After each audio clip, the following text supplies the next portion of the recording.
Hello, my name is Dr. Becky Feather, and I want to welcome you to our presentation on writing for publication. First, I'm going to introduce myself, tell you a little bit about me. I am faculty with Western Governors University. I have a PhD in nursing science, and I have a master's in nursing administration. I've been a nurse for over 26 years, and I've been an educator for 22 of those years. Hi, I'm Dr. Debbie Judge. I'm also faculty at Western Governors University. I've been a nurse for over 22 years, and I've been in nursing education for a little over 13 years. I have my Doctor of Nursing Practice degree in organizational leadership and a Master of Science in Nursing degree in nursing education. And tonight we're going to talk to you. We're going to do a presentation on writing for publication. So we hope you enjoy. So just to get us started tonight, I wanted to let you know that at some point we may stop and ask you to do a little activity. So don't be alarmed when that happens. It's okay. Nothing you have to be really prepared for. It's just something we want to do to make this a little more interactive for you. So as Dr. Judge said, we are doing this on writing for publication tonight. And she will get us started with talking a little bit about our presentation objectives.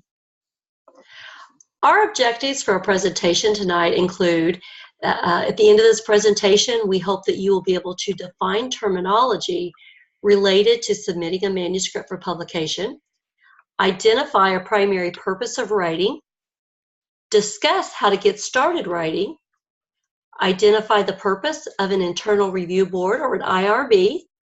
You'll be able to discuss the steps for choosing an appropriate journal, as well as identifying places not to publish.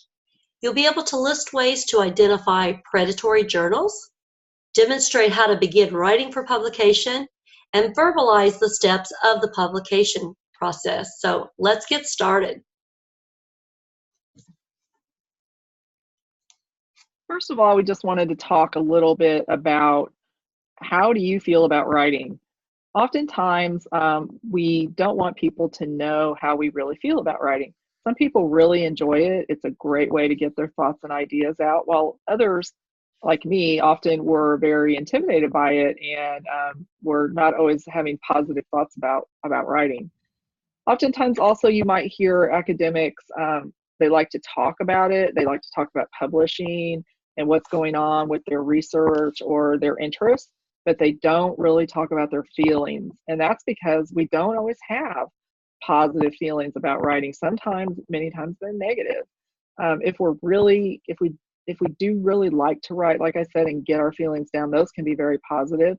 But again, if you're intimidated or it just makes you nervous or you get a writer's block, those are things that we often don't want to share with people. We don't want to appear that we're weak. And we want people to think that we're accomplished in our writing. So some of the types of feelings, like I said, could be fear, boredom. Sometimes we've been writing for a while, but we just can't get past a certain point. That might lead to some depression or being discouraged. Sometimes we're afraid of being criticized. Or when we get revisions back, we don't really, we thought we had it all out there. We thought we did everything, but other people have reviewed it. We've had peer reviews, and now we have revisions. We do sometimes get caught up in that brain fog. Some days you just don't feel well, or things haven't been going well with your writing, and you just don't know how to get past that. So that's oftentimes called a writer's block. That can lead to anxiety. And sometimes just to deal with those things, the best thing to do is just to sit down and write, whether it's on a computer, or oftentimes people like to just use a pad of paper, but just get something down on paper, and that oftentimes can move you beyond that point.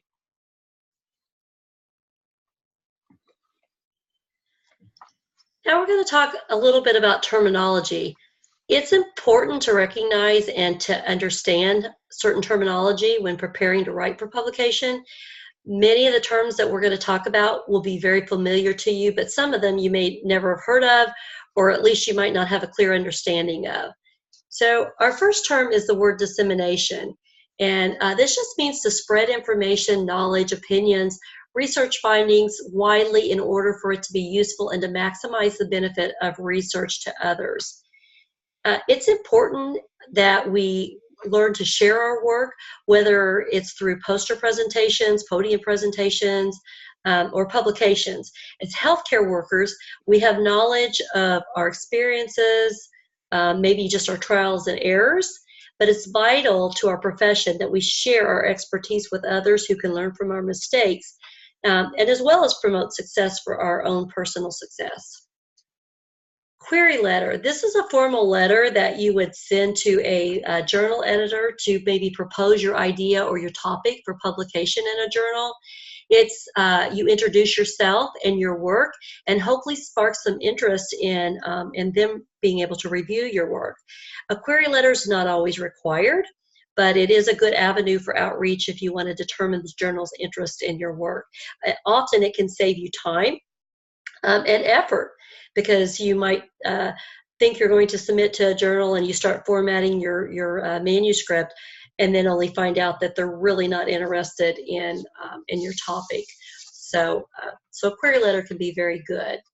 Manuscript is just a written or typed document that is submitted for publication. There is refereed, just means that they're peer reviewed by scholars in the field. If you think about it, we always teach our students when they're searching for articles to make sure they're peer reviewed, right? We want to make sure that they're high quality and they're peer reviewed. Impact factor, this might be a new term that you've not heard. Impact factor is simply the number of times that articles in a journal are cited in other journals. So it's the citations divided by the number of articles in a journal. And depending on why you're writing, if you're writing because you're on a tenure track or you're in a place of employment that requires you to publish, the impact factor is very, very important. So that's something that you'll definitely want to learn more about. Blind review. This means that the author does not know who's reviewing your manuscript, but the reviewer may know the name of the author. The adjective, I think we all probably know that. This is just a descriptive of performance that you want your learners to be able to exhibit before you consider them to be competent. And then outcomes, of course, are statements that describe the knowledge or skills that learners should acquire. So those are a couple of terms that we're all probably very, very familiar with. Declaration of interest. This is just where all authors must disclose any financial or personal relationships with other people or organizations that could inappropriately influence or bias their work. Most often we declare that we don't have any declaration of interest, no conflicts of interest, but sometimes if you work for another company or certain things, you might need to declare that as a conflict. Submission, declaration, and verification is just submission of an article. It implies that the work described has not been published previously, except maybe in the form of an abstract or a published lecture or an academic thesis. So this is basically saying that you're not submitting this article to another journal or something very, very similar. You are attesting that this is your work and it has not been published previously. That's a big black mark in the world of publishing. Author's rights. As an author, you have certain rights to reuse your work. When you submit to a journal, you will get the rights from that journal of what they are, and you can either agree or disagree to them. It's really important that you understand those rights because they do vary from journal to journal. Contributors and acknowledgments. This is where all authors should have made substantial contributions to all of the following: the conception and design of the study, or acquiring the data, or analysis or interpretation of the data, drafting the article or revising it critically, or final approval of the version to be submitted. Now, I will tell you that certain journals have certain specifications. There are some journals who actually declare that if you were an editor of the journal, or maybe you just did part of the data, you're not actually an author. You're just a contributor. So it's important to know the difference between being an author and being a contributor and being acknowledged for that. Copyright. Upon acceptance of an article, the authors will be asked to complete a journal publishing agreement, and So you'll be asked to complete that once they have accepted your article for publication.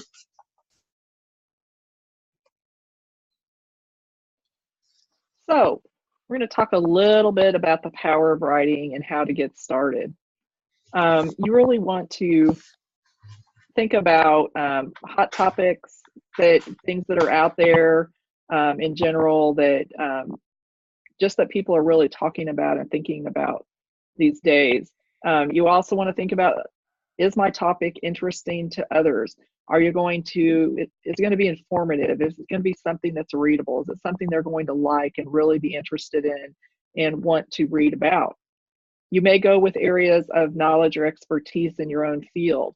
That's always pretty much where people want to start with their topics, thinking about those areas of knowledge and expertise. What do I know about? What do I have an expertise in? Because that way you're kind of, you're more comfortable with it. It's your passion.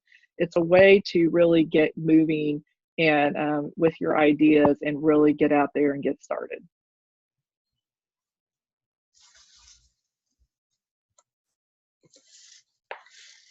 What is the purpose of writing?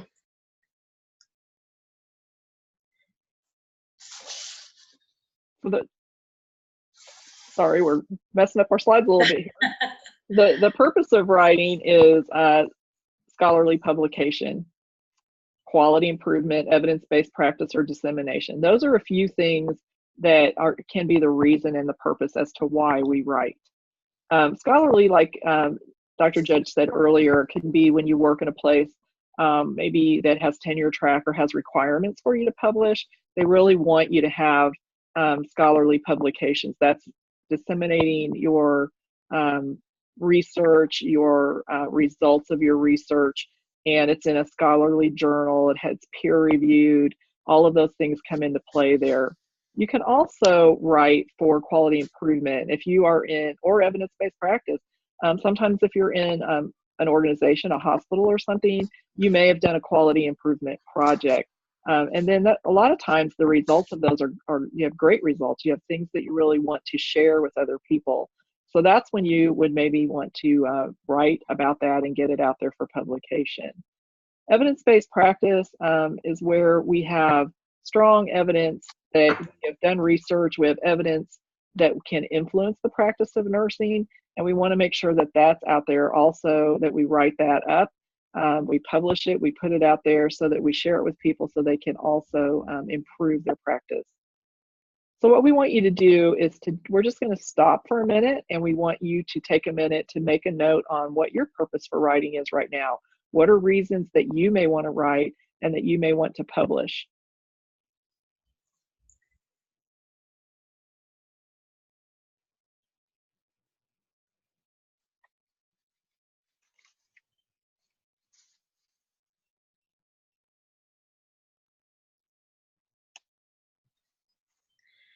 Selecting a topic. So Becky mentioned a minute ago that it's really important to pick a topic that either you have some expertise in, or maybe you have written a past paper, or you've had an experience where you've received positive feedback. Those are all good areas. If you write something about an area of your expertise, or an area that you're passionate about, then you're gonna be able to get the reader excited because you're excited, and your passion and your expertise is going to shine through, and it'll be an exciting manuscript that the reader, they'll want to read it. They won't want to put it down. So it's really important that you think about those areas. Just as important as selecting a topic to write about is important to know the ones where we need to stay away from. And there are several areas that we need to stay away from. Sometimes you can pick, your subject can be too broad of a topic, so that's not always good. You want to have something a little bit more focused. You don't want to write a paper that's based on theory alone. Theory is wonderful, but you need something to go with that. Outdated research, we tell our students all the time, nothing less than 5 years, right? So you want to stay within that, and you don't want to use outdated research. It's really hard sometimes, especially for nurses who have went through a doctoral program and they have all this wonderful research that they've done, and then they come out and they just want to kind of, as we know, you just want to relax, take a vacation, and then you have a hard time getting back in it. And by the time that you bring that paper out, a lot of that research may be outdated. So it's important that you stay on top of things and make sure that your research is current. And sometimes it can take a while, actually, even going through the publishing process. So it's important that our research is current. We want to be careful about writing outside of your discipline. Sometimes, that jack of all trades type things, and, we know a little bit about everything. But again, it's really important to focus on that area of expertise. And if there's something that you're wanting to write about that's outside of your discipline, think about bringing other people in and doing a multidisciplinary team approach. That's a great way to even get started writing, because a lot of times if you have a lot of people, you can kind of tag team and take different sections of a manuscript, and you can whip it out pretty fast. And you can also even write multiple manuscripts when you have a team of people that you're writing about things. So writing with multidisciplinary people is great, but just be careful that the part that you're writing about, that it is within your scope. You want to be careful about topics that are too similar to ones that you may have already published. Now, there's a fine line here, because you do want to write about your areas of expertise, and that doesn't go away, right?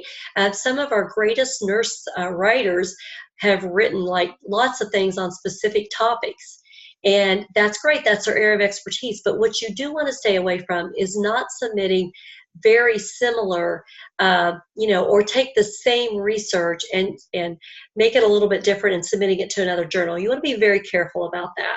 So it's good to broaden down a little bit, make sure that it's okay to be in your expert field, but just don't stay so focused on that one research project, trying to get too many things out of it.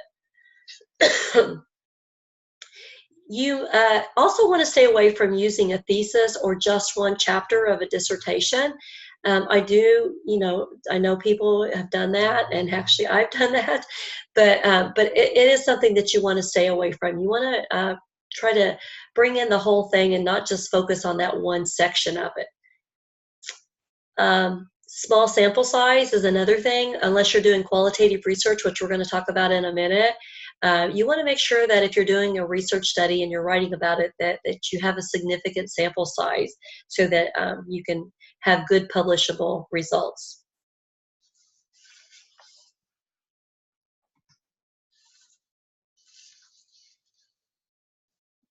So thinking about a topic. So again, we're going to stop for just a moment and have you pause and think about a topic that you're interested in writing about.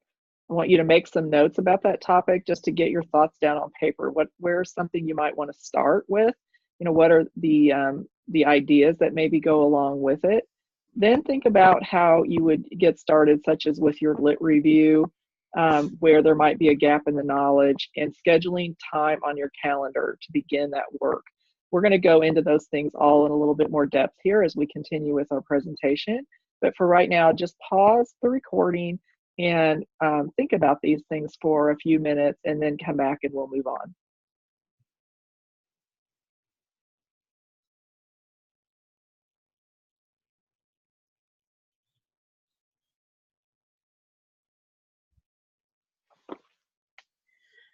Social science research articles, human behavior. So the types of research that usually follow under this, which is what we see the most, is quantitative, qualitative, and imperative. Quantitative is more structured. It is considered more rigorous. It usually has tables and charts. And quantitative, it's usually number driven. Okay, so it might be surveys, or it can be different kinds of data collection, but it is going to be number driven. This is usually the highest level of research, like randomized control trials or other lower levels of quantitative research as well. But this is the one that we probably see the very most. Qualitative research, this is where it is more open-ended interviews. It is people's perceptions or people's feelings. So you're really not going to see any numbers in this. You're going to see more, although you might see a couple of charts of demographics or characteristics or something like that. But you're going to see lots of, as I tell my students, you're going to see lots of words because it's about people's perceptions, people's thoughts. Again, it's open-ended questions. So that's the kind of qualitative. Usually with qualitative, there's small sample sizes. So, we were talking about that just a minute ago. A small sample size is not always good. However, for a qualitative research, small sample sizes are pretty much the norm because it takes a lot to do a qualitative study when, they're asking questions and stuff. You have a lot of data from that. So they're usually going to be smaller sample size, and most often they're smaller participants as well. Then there's the imperative, which is based on the soft social sciences. This is an approach that is more speculative, and you do not see very much of this, although I have been seeing a little bit more of this lately. But this is an area that is a little bit more difficult to get published in. So you probably won't be doing too much of this.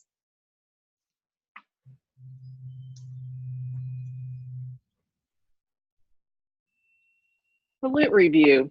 This is something that we really need to get started on pretty quickly once you choose your topic, or also it can help you decide on a topic because you really want to make sure that you're not repeating something that's already out there. So you'll want to get background information and determine what is already known about your subject or your topic of interest. So this is where you go in to the literature, you go into the library, you do a review, you do searches using keywords around the topic that you've chosen and find out what is in the literature. Hopefully at this point, you'll be able to identify gaps. So you want to read about your topic, read about what's known and what is not known. And that identifies a gap. This is something that you can move forward with. Especially if you're out there in those tenure track positions or things like that. You want to really be writing more about a gap and not repeating someone else's research that's already been published. You also can this can lead to recommendations for future research. You've identified a gap, you know what you're going to write about, and then you know that this topic can go further in the future and continue to move on as you learn more about it. A synthesis and critique of previous studies is something that you can also do with a lit review. A lot of times when you're writing a dissertation and you do that lit review, that's what that is. You're synthesizing the literature that's out there, you're critiquing it, and you're identifying, again, that gap in the knowledge and showing that your research and your work is fulfilling that gap.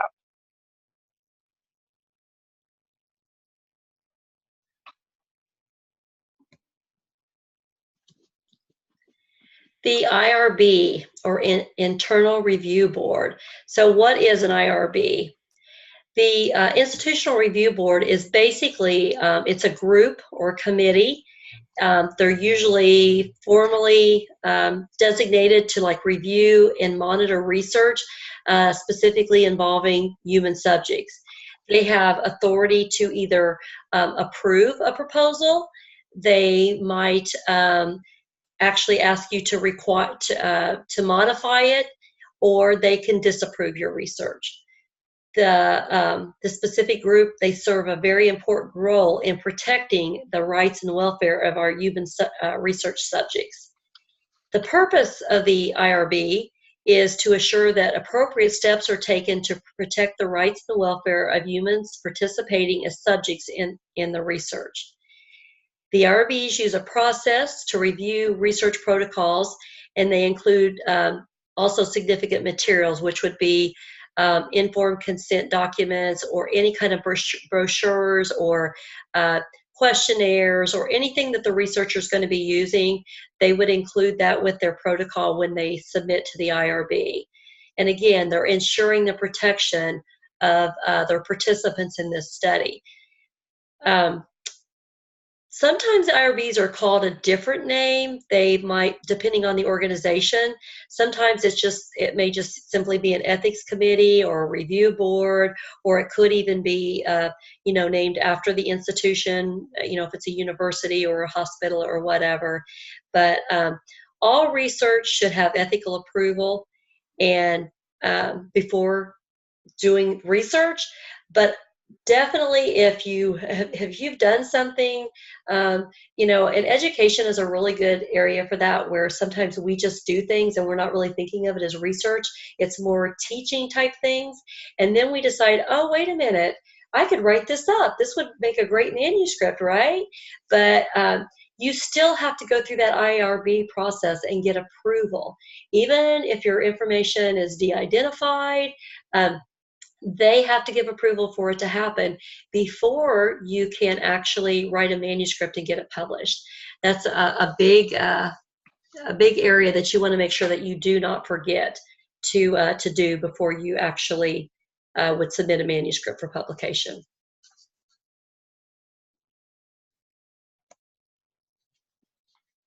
So now we're going to move on to developing the manuscript. How do you get started? What do you need to do and think about?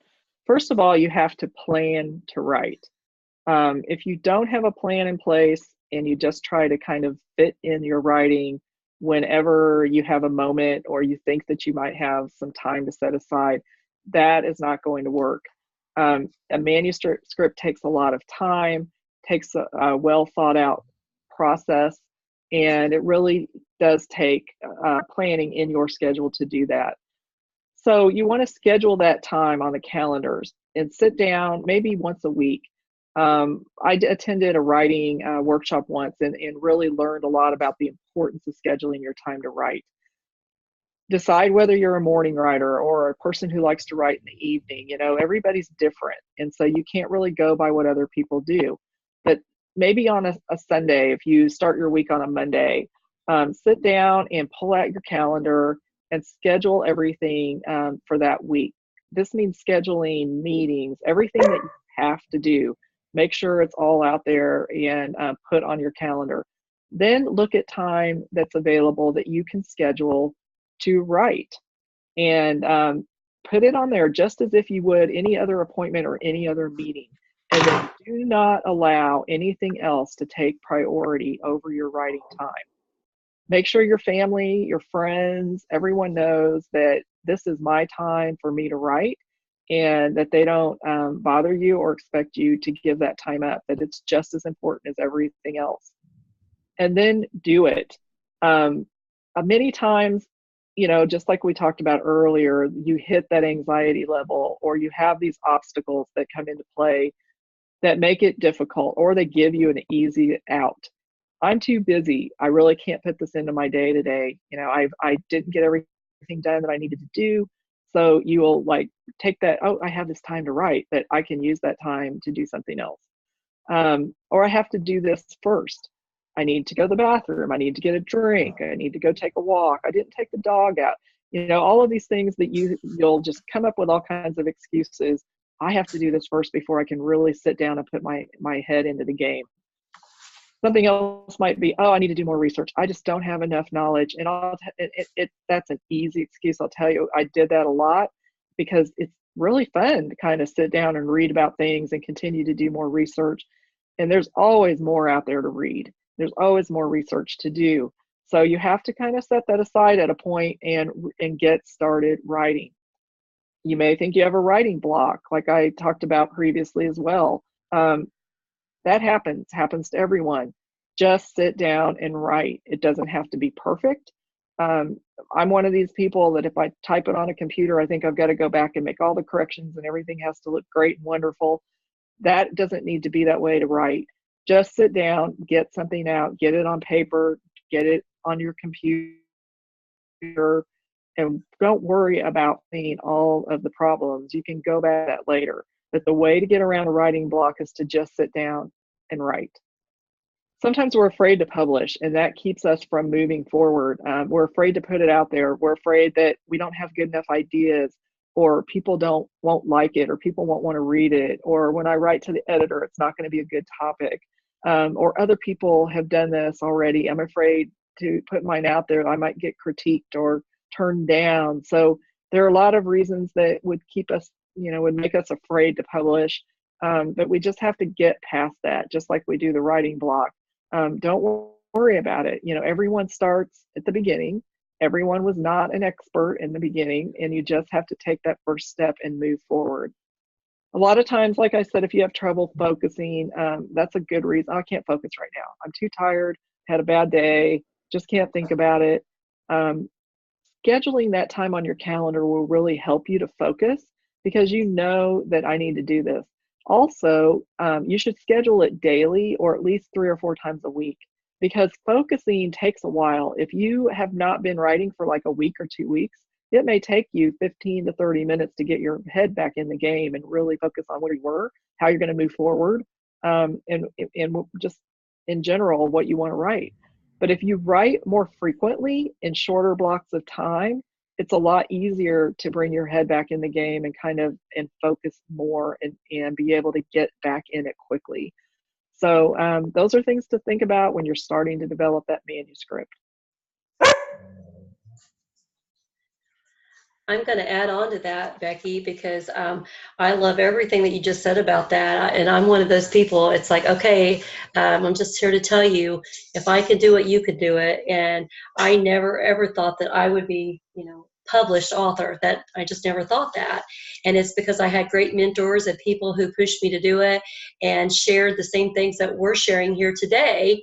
And those people, they pushed me. Put it in your schedule, make the time. Everything that Becky just said is just perfect. And one of my favorite times that I had was when I was working with somebody else on a manuscript, and we each had our own parts, and we had went back and forth on it several times. And then one time we just decided, we're just going to get together. We're just going to sit down, the two of us together. And that was one of the most amazing times. And we were at the point where we could do that. And we just sat down together, and I would type and she would talk, and then I would throw, and we just brainstormed, and it was amazing. It was just amazing. So I agree with everything that you just said. Yeah, I agree. One thing else to mention is that, those writing groups or those teams are just great ways to get your thoughts and ideas out there. At times when you do have those writing blocks or you need to focus, those are good times to get together with other people, set up a time to meet, and then write. Another thing you can do is set, even if you can do it online. You don't have to be in the same room with someone to do that. You can be FaceTiming. You can do things with people in your group or your team. Because usually a lot of times you don't write a manuscript by yourself as well. You have those other authors that join in with you. So you can set a timer. Let's set a timer. Let's write for 30 minutes. And then you agree to do that. And when it's done, you get a little reward. Everybody kind of celebrates. You have a piece of chocolate, or you all sit and you go out and have ice cream, or you do something that rewards you for that time. And that way you don't, if you're not someone who just has the drive to write all the time, it does give you something to look forward to, and it becomes more of a social thing rather than isolating yourself out there. I love that idea, and that the group thing, that's great. And also, if where you work at does not have a writing group like that, then go start one. Start one up and invite people to come. And if you work from home, if you work, where you teach online, or whatever like that, and you're somewhat isolated, start up an online writing group. You can still do that through, there's lots of forums and stuff where you can do, Zoom rooms or anything where you can still see each other. And that's a great idea, just to work together like that. I love it, even if it's just during your lunch or whatever and brainstorming. So great idea, Becky. Yes, writing can sometimes feel like you're isolated and you're out there on your own, and it doesn't have to be that way. And even though, like Debbie said, you can divide that up with your parts, or the article may be divided up between people, because some people like to do lit reviews, some people like to do the discussion, or whatever it may be. You still need to kind of get back together and talk about it and keep each other motivated.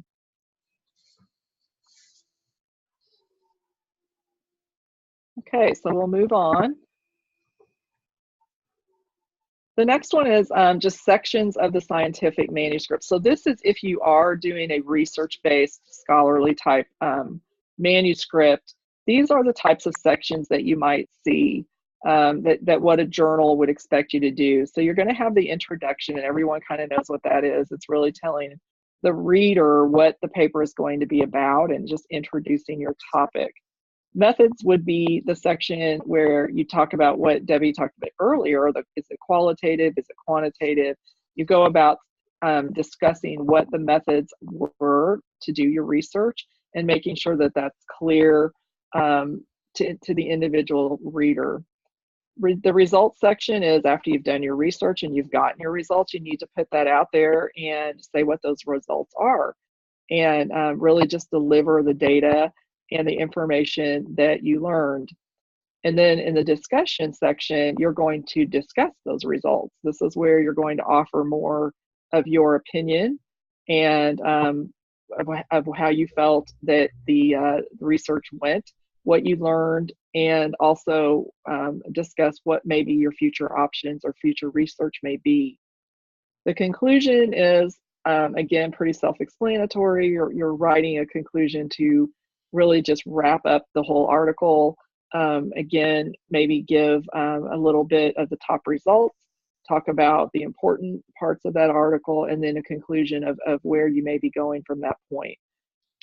Acknowledgements we talked about a little bit earlier, where in the terminology section, here's where you would acknowledge anybody who contributed to your work, who supported you in any way. If you got a scholarship or grant money or something that helped you, it would go in that section. And then of course you have your reference section, and it's really important that you do give credit to any of the literature references that you've used in your work. And also those, as you know, would match your in-text citations. You want to make sure that those things match up, especially if you're, when you're using APA format or those formattings out there that are required in a manuscript. Make sure you've covered all of that, and that those are very important, that you're giving credit to someone else's work if you have referred to that in your paper.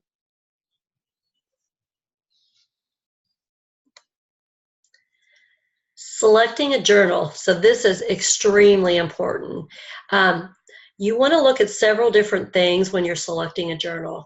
You want to look at appropriate journals based on your topic. So, if we're looking at nursing, there's lots of nursing journals out there, but there are specific journals for nursing education. There are specific journals for midwifery, or, if you're an OR nurse, or, there's just all kinds of journals out there. So you want to be sure that whatever your topic, that it is selectively works for that journal. You want to be sure that the journal is peer reviewed. This is very important. You can find all of this information. If you go to a journal website, you'll find this information usually on the author submission paper. There will be a lot of information there for the authors, and you can get this information, or sometimes it's on their page where it lists the editors and all the editorial board. You want to know the journal's purpose and their scope. That's very important as well. You want to make sure that it aligns with your topic and with and maybe even your values or whatever. There are lots of journals. We're going to talk about some journals that you shouldn't consider submitting to here in a minute. You want to determine the category. What type of article are you writing? And honestly, it's really better if you obviously select this before you start writing, so you have an idea what you're writing. Because if you're going to write a research brief, it might be, 750 to, 1,200 words. But if you're going to write a research article, then that's going to be a lengthy several-page article. So there's a big difference in that. It might be a teaching tips section, or it might be, an article on a research project that you've done in the classroom. But it's important to know what section of that journal that your focus is, that you're going to look to submit. You want to know what the focus of the journal is. What's the audience that you're trying to reach? An example is if you're doing simulations, there are simulation journals. So that's probably the audience that you want to reach. I mean, education journals are good too, but if you focus on that particular audience, that's probably going to be better.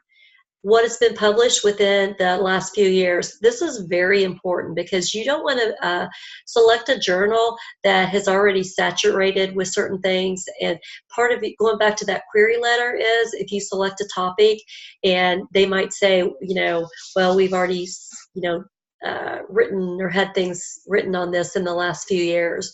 So you want to stay away from that.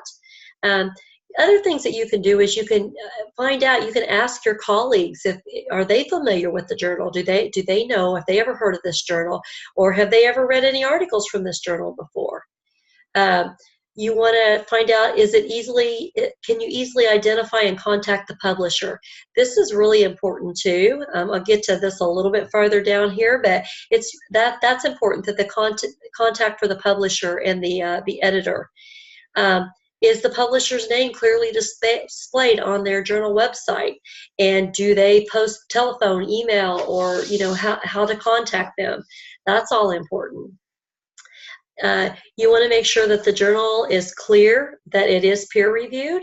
So when you're checking that out, you want to make sure that is very clear in there. You also want to look to see if the journal charges a fee.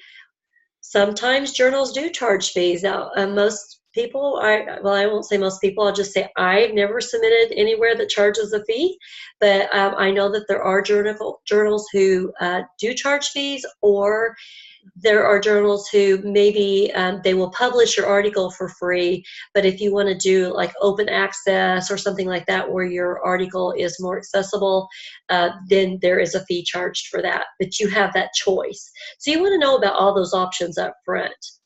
You want to know if there's any fees or anything that's going to be charged to you. You can also look at their webpage and look to see, do you recognize any of the editorial board members, or maybe you've even just heard their names mentioned or anything like that. So those are all good things to think about when you're selecting a journal.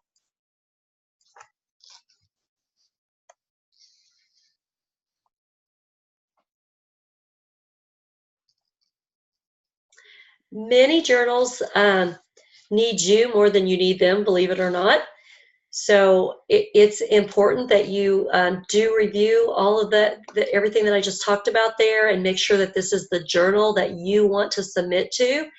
Believe it or not, only about 35% receive greater than 100 submissions a year, and only 5% have rejection rates of 90% or higher. So they need your manuscripts. We go back to that dissemination and sharing our knowledge, sharing our expertise, sharing our trials and errors. It's important that we do that. But those journals need us to provide those manuscripts for their publications. One of the main reasons for rejection is that the article doesn't meet the requirements of a journal. And this is really, it really is very simply just an oversight, maybe, of why, when we are writing and we don't pay attention to the journal requirements, because usually the journals have very specific requirements. And I've been told in the past that if you submit something and say the journal requires that you submit it in APA, and you submit it in a different format, then they probably won't even look at your article, because they're going to assume that if you cannot follow simple directions of formatting a paper, then probably there's lots of other things that are wrong with your manuscript. So a lot of times they'll just chuck it and they won't even look at it. So it's important to read all of those requirements and make sure that you're doing that. You might even have somebody to proofread it for you, or somebody, if it's I know sometimes when I've submitted, it's been in a format that is totally foreign to me, and I've had to Google how to do that, and then I usually try to find somebody who is, more of an expert in it, or at least more knowledgeable than I am, and see if it looks right, and make sure that I've done everything possible that I can to meet their requirements before I actually submit that. Another big issue is you never ever want to submit to more than one journal at a time. This is a big no-no in publication. You can only submit to one journal at a time, and you must wait until that journal either accepts or denies your manuscript. If they deny your manuscript, then you get it back, and then you have the right to submit it again. I've also been told that editors do talk. They go to conferences, just like as nurses, we go to conferences and other disciplines, and that you kind of get if you try to do something like this, your name is going to be kind of like on a blacklist, basically, because this is just something that you really don't want to do. It's not ethically correct to do this. So you always want to make sure that you only submit to one journal, and you never submit that manuscript to another journal until that one that you've submitted it to either rejects it or approves it. And if they reject it, then you're free to submit it somewhere else. If they approve it, then you're going to go through the publication process with them, and you obviously could never submit it anywhere else. Making sure, we talked about this, that not all academic journals are refereed or peer-reviewed, so that's really important again. We've put that in here several times because that's really important, that you make sure that when you're looking at that journal that you check it to be sure that it is peer-reviewed.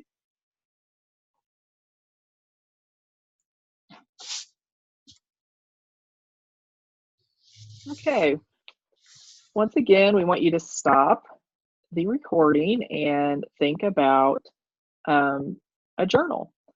Now you've thought about a topic. We've had you do that, and we've had you write some notes about that. We want you to think about a journal where you may want to submit your work, because like Debbie said, that can influence the choice of topic or the way that you go about researching your topic. So we want you to stop and look at these bullet points. Make a list of journals that you would be interested in. Sometimes you just start with the ones that you have read a lot or that are similar to your field of study. So write some of those down, and then narrow that down to the one that would be the most interested in your topic that you think. And then you want to do a little bit of the research there and go to those journals and to look at what they have written in the past about your topic, what they published, what are the current topics that are being published, and see if it's timely and something you think they would be interested in. And do your homework. Look at their requirements. Submit your letter of inquiry to the editor and ask up front, and then wait for the response. Because if you don't want to put a lot of work into a manuscript and a lot of time and effort into things if it's something they're not going to be interested in publishing, or sometimes they've just been inundated with a certain topic on things, and they just aren't going to take any more manuscripts on that or abstracts. So just go ahead and make sure that you do the homework and do those things up front to save yourself that time and frustration. If you do receive a positive response back, then go ahead and get started. If you are turned down, then you may go to the next journal. It doesn't mean that you have to change your topic unless you're just really dead set on that one journal. You can move on, and sometimes you'll find out about journals and that would maybe accept your topic that you hadn't thought about before, or that you weren't even aware that are out there. So let's go ahead and pause for a minute and have you stop the recording and write down a few journals that you think you would be interested in.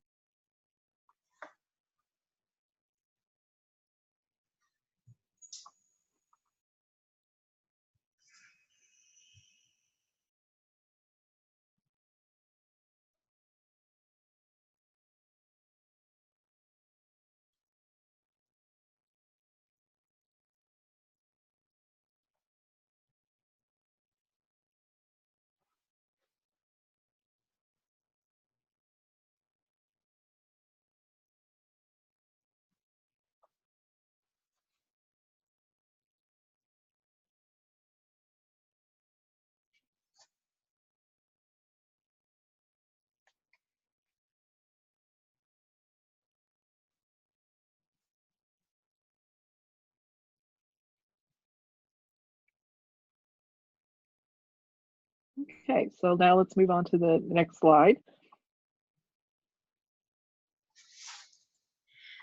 places not to publish. So we talked about selecting a journal and all the important things about where to publish. So now let's talk about places not to publish. Not that this is terribly wrong. It depends on really why you're publishing, what you're publishing. But these are some areas that you probably don't want to consider. Newspapers or magazines, news and information journals, trade or professional journals. Most of these are not peer reviewed. You don't have to have references. It's a very informal type of writing. And maybe, I'm sitting here thinking as I'm talking and looking at these, maybe it's a good place to get started if you don't have confidence in yourself and you just, you really want to write something and just maybe do a little something that's not peer reviewed or something to build your confidence up. But for professional writing, these are places that you would not want to publish, okay? Graduate student journals, local journals, anything that's non-peer reviewed. Electronic journals, you just want to be careful, and I'm going to talk about that here in a minute. Field journals or disciplinary journals. So again, it all goes back to that peer reviewed and just being sure that that you're selecting the right area for your expertise and for your profession. So predatory journals are places that you don't want to publish. And how do you know what's a predatory journal? There's actually a list out there. It's called the Beall's List of Predatory Journals. You can go online and find it. And it actually lists, I don't know how up to date it is, but I think it publishes maybe like every year or something, a new updated list. And it has all the articles that are predatory journals. When I explain this, if you didn't already know what it is, you're probably going to know exactly what I'm talking about, because you have probably got an email solicitation to you saying, we want you to present at our conference in Hong Kong. We want you to be the featured speaker, or, we want you to do this. And you're like, oh my goodness, like they want me to come to Hong Kong and present. And it's like, oh my goodness. But those are usually predatory journals, because reputable places do not do that, okay? Any place reputable that you're going to present at, most often you are going to be submitting an abstract or something, choosing to participate, to present there. Okay, so all of these emails you get, a lot of them are, you can tell that, they're broken English, they're not written well, they look like spam emails, and that's kind of what they are. So they're predatory journals. They're not reputable. A lot of times they charge fees. I actually know somebody who submitted to one of these journals and thought that it was going to be a great thing because, they could get published and everything. And what happened was they held their article and they kept getting more money and more money out of them and saying, now you've got to pay this and now you've got to pay that. And their article never got published. They couldn't publish their article because they'd signed the rights over. They'd spent, quite a bit of money, but they didn't want to spend any more money. So it's really important. These journals, they lack ethical integrity, and they're just places that you really want to stay away from.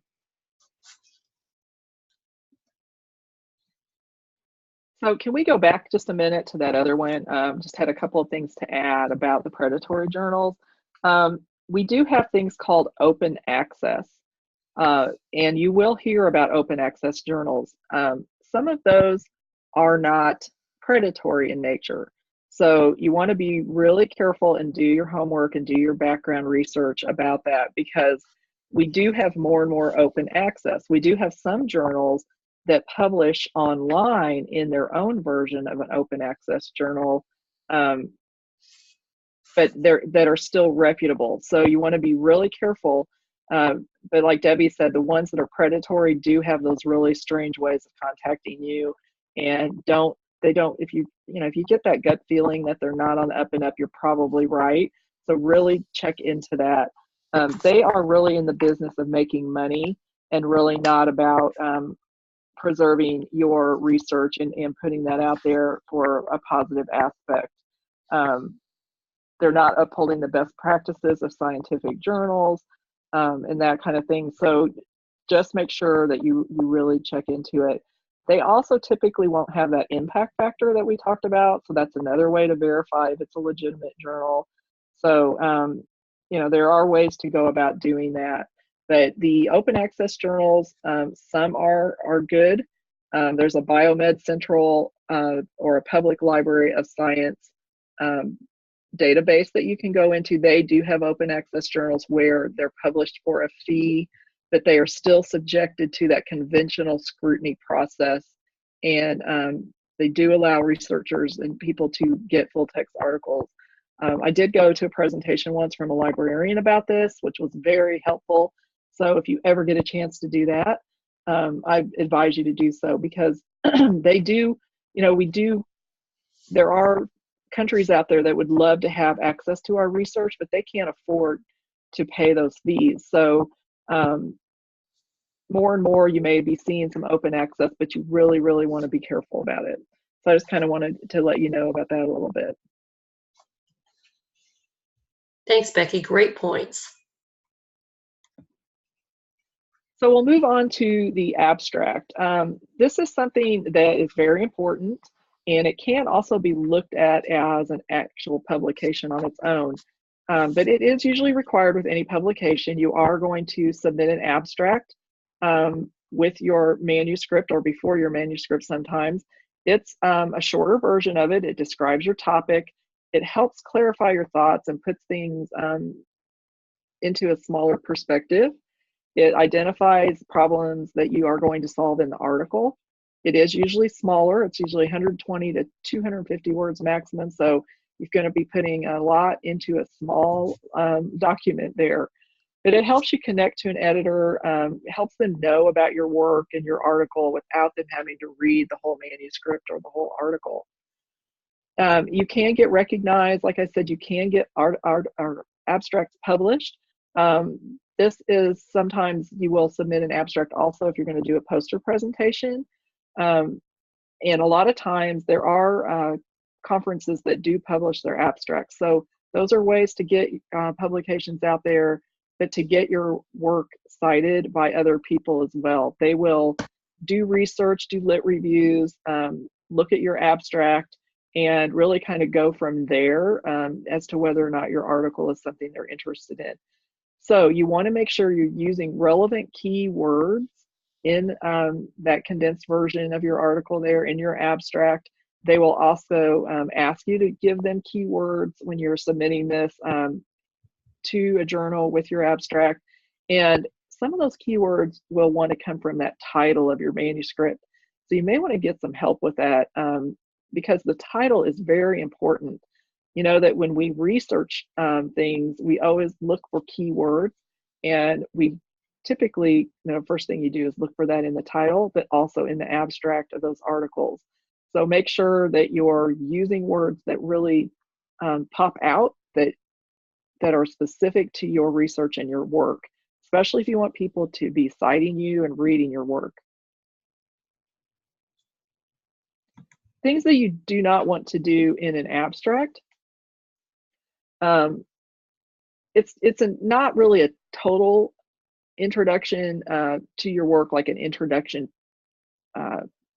chapter of maybe your dissertation or something like that. So you're going to keep it brief and to the point, because it is not that full introduction. It's not a plan, so you're not going to like write every single step of everything that you went through. You're not going to put lots of data, and you're not going to write the conclusion in there, because what if you put all of that in there, then what reason would the reader have to go on and read your article? So you want it to kind of tantalize them a little bit and introduce them to it, make it interesting so that they are like, oh, this really sounds good. I want to read this whole article and find out what's in it. We don't put footnotes. We don't put citations. We don't put quotations or anything like that. You can paraphrase, but we don't put those in-text citations and things in the abstract itself. We don't use abbreviation symbols or acronyms. So you always want to spell everything out in that abstract and make sure that everyone is fully aware of what it is that you're talking about. Reasons why journals reject abstracts. A lot of times it is because there is no argument or maybe negative results. There might be too many articles on the same topic, as we talked about a minute ago. We also talked about it being too narrow or too broad of a topic, or being an off topic, something that, you know, the particular readers of that journal might not be interested in. Doesn't mean that it's not a great topic for a different journal, but maybe not that specific one. Not scholarly. So back to that poor spelling, grammar, typos, or quotations. You know, if that doesn't look appropriate, they're just not going to want to read your manuscript if the abstract itself is poorly written. If it sounds too defensive, if it's not original enough, if it has poor structure, it may not be significant enough. Again, if the results, if it has negative results, it might not be something that is actually that they want to actually publish. Or if it had a poor review before submission. Editors reject about 10 to 15% of submitted articles immediately. And it's usually because of these reasons. So that abstract is so important that you nail it. As Becky said, just the title of your article. I've actually had a couple publications that got published, but that was part of my revisions, was that they wanted me to change the name of the article. So the name of the article is very important in the abstract. If you want those reviewers to continue reading and to get farther and to make it publishable, it's really important that you have a good, solid, strong abstract and title for your manuscript. So let's talk a little bit more about this publication process. What is the process you want to go through? We kind of made it simplified here a little bit.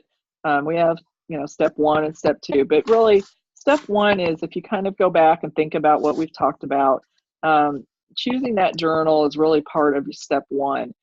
You want to make sure that there's a journal out there that's appropriate for what you're thinking about writing, what your topic is, that when you choose that journal, see if you can send in a query letter to that editor and determine if they would be interested in your topic before you get too far into that manuscript. Also, you want to look at that impact factor. You know, that's a good way to determine also whether they're a predatory journal or not, like we talked about. Do they have an impact factor, and what are, you know, how high is it? A lot of times it's very competitive if those impact factors are high. I know it can be disappointing because you're really excited, you have a great manuscript, and you want to really go for that top journal, and you get turned down immediately. They won't even look at it. And maybe it's because sometimes they'll tell you why and sometimes they won't. Hopefully they do. It's very courteous if they do, but maybe it's because they've had like we said, too many articles submitted on that topic, or it's not relevant to what they have coming up in future publications or future versions of their journal. So that, you know, don't take it personally, and don't worry about it. You can move on to a different journal. A lot of times too, it's very competitive in that impact factor because you have very well-known authors, people who have done work in the field, and those editors and people want to get the highly published people in their journal because they will get cited more often, right? And that makes their impact factor go up. So don't take it personally. It could be for a lot of different reasons. And it's just, you know, you just kind of chalk it up to experience and move on. So when you are going to submit, there are things called journal guidelines. So you want to go into those journal guidelines and really look at what they require. They have very specific steps that you need to go through. It is not really quick and easy to submit a manuscript for publication. It does take some time. So if you think you're going to go in and get that done in 10 or 15 minutes, that's not going to happen. So you also want to set time aside to look at those guidelines, get your manuscript ready, get your abstract ready. They also have guidelines for what your abstract is going to look like. They don't all look the same. So be aware of that and make sure you have sometimes a couple of hours. I know there's times when it's taking me, I'm sure Debbie can say the same, It's taking Yes. for 3 hours sometimes to actually even submit something. And writing that abstract is not as easy as you think either. It's short, but it does take time, and making sure you have everything in place and exactly the way they want it. If it's not, they're going to turn it around to you and they're not even going to look at it. Yeah, the submission process can take I've probably spent up to 4 hours on it, because sometimes you follow the author guidelines on the journal webpage, and then when you get to the submission process, it's a little bit different. So it tells you in the author guidelines, what all they want, but then you get to the submission process, and the abstract has to be separate, and the title page is separate, and you have to submit a title page that is blinded, and a title page that has your name on it, and so it can be very time consuming. And you do need to know all of the correct names for your co-authors, and you need to know their Titles.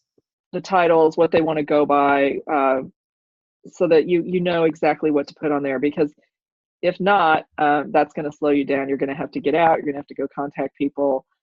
So you want the credentials is what I was trying to think of. So you want to make sure that you know everything up front, and that you're prepared as you go in there. Also, a lot of times they're going to ask you, they'll show you a PDF, and they're going to ask you to review that and make sure it looks good before you submit. So there are a lot of steps to go through, and it's not hard. It's just a little time consuming and daunting sometimes. And every journal is different. So once you do it, you can't think, oh, I'm a pro, because you'll go on to a different journal, and it Yes. may be totally different from what you've done previously.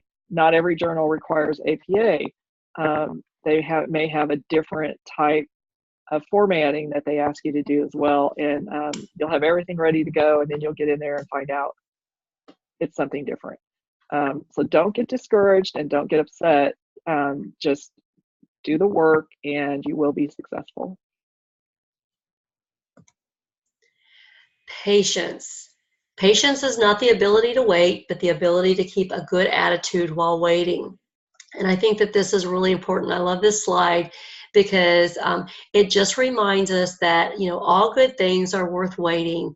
And it does take a lot of patience when writing. It really does, because if you remember back when you were in school and maybe you worked really hard on writing a paper, and you thought you were done, and then maybe, you realize, oh, I left something out of it or whatever, and then you get it back and you missed all these points or whatever. It's the same way with writing. You just have to have a lot of patience. And if you submit to one journal and it doesn't get accepted, you have to hold your head high, and you just go on to another journal, and you just decide, okay, well, and I'll be honest with you and tell you that my second manuscript that I ever wrote has yet to be published. I've submitted it 4 times. It's under review now for the 5th time. And if this doesn't get it, I'm probably done with that one. But you have to be patient. You just have to be patient and just have a good attitude and be positive. Don't let it get you down. Yeah, and I agree with that. It's just something, be patient with yourself along with the process. I've submitted manuscripts and waited for 9 months, 12 months. And when you're new at this, you don't know, hey, I can pull that. That's something, if it's taking too long, I can tell them that I would like to just pull the article, and they may say, no, we're still really interested, or they may just let you do that. You have the right to do that. It's your work. You can pull it and resubmit it someplace else if you feel like, because if we talked about it earlier, if you want it to be timely and you want it to still be important for people to read. And sometimes once it is accepted, it may not be put out in a journal for another year or 2 years. Sometimes it depends on the pattern of what they're publishing. So in their issues. So being patient is very, very important. It doesn't mean you'll never get there. You will, but sometimes it is a waiting game. And successful writers, I love this. Without a plan, you're going to stay where you are, so it's time to make a move. These are some things that successful writers have in common. They make a plan. They do not wait for inspiration. They do not wait until the last minute, and they do not wait for big blocks of time. Okay, Becky talked about all of that earlier. You know, setting that calendar date up and putting that time on your calendar, and, you know, making the time to actually do it, or getting in a writing group if that's what you need to do. Writing doesn't have to be done alone. We talked about starting up a writing group or taking a writing class. We talked about co-writing an article with someone, or meeting with someone to shape your ideas in the right direction. Lots of us like to do that. And, you know, even people who haven't published before, you know, there are wonderful people with great ideas and stuff who you can bounce your ideas off of, and then you just start writing, and it will all come together. So, but you do have to make a plan. If you don't make that plan, you're going to stay right where you're at. So it takes a plan, it takes goals, it takes commitment, it takes patience. But if you're willing to put forth the effort, you absolutely can do it. And the rewards are very great. It's a great feeling of accomplishment. It's a professional accomplishment. You know, I like to think that I've been inspiring to other people, especially to my children who value education, because, you know, they've seen their mother, you know, to do these things. So it's very important. So. Also, just to kind of add in there, meeting with someone to shape your ideas, just like you said, even if they haven't published, but also if they have, it's, you know, I had mentors. I had someone in particular that I went to that really helped me, you know, kind of think about my ideas and think about ways to write something up or to research it, or, you know, just to get focused. Or if when you're stuck, go to those people. Go to those people who have experience. It's okay to do that. You know, they're there to help you. You know, like Debbie and I'm more than willing to help people and mentor them and really help them think about topics and how to just go through the process. And sometimes you Absolutely. just want to bounce your ideas off of someone. Is this a good idea? Is this something good? And then have that person really help you think through all of those steps and how would you go about doing it. Because sometimes that helps you think, oh my gosh, maybe that's really not where I want to go with something. So go to those experts and those people who have the experience. Successful writers also do not give up when they experience rejection. We talked about this. You have to hold your head up and keep going. You cannot let criticism measure their worth. Sometimes I've had reviews back on my manuscripts that it really hurts. It really does. And you think, oh my goodness, but you just, what one person dislikes, another person may really like. So you just cannot let that get you down. And again, rejection from one journal leads to success with another. And the road to success is definitely persistence. You just have to stay with it. You have to be committed. You have to have that drive, those goals, and want to get it done. And most importantly of all is pursue your passion. If you're passionate about it, you know, as we've said throughout the presentation, if you're passionate about something, your light is going to shine. So positive experiences, you know, they come from a topic that you're interested in, not just something that somebody else wants to do or something quick to write up, but write about what you're passionate about, and that will shine through and you will do well.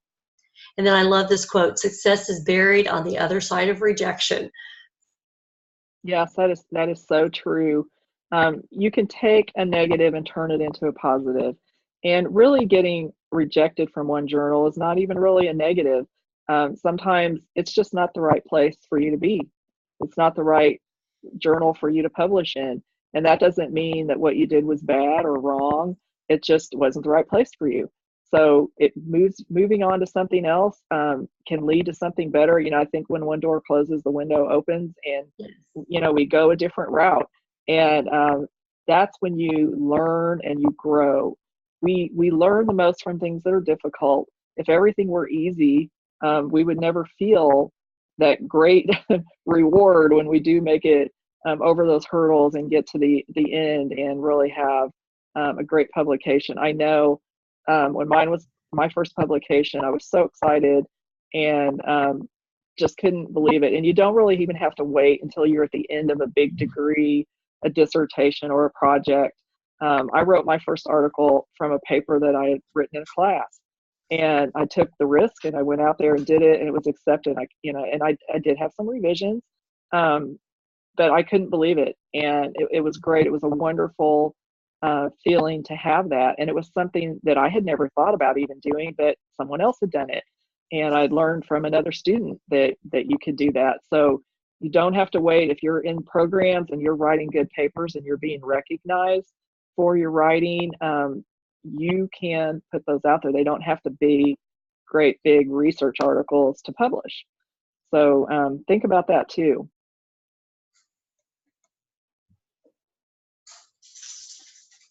So here's our contact information.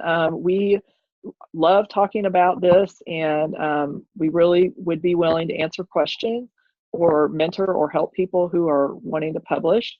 Or even if you have ideas, a lot of times that's how people write and work together and get additional publications. So anytime, feel free. There's our email and our phone numbers. And Debbie and I would be more than happy to answer questions or work with people. Absolutely.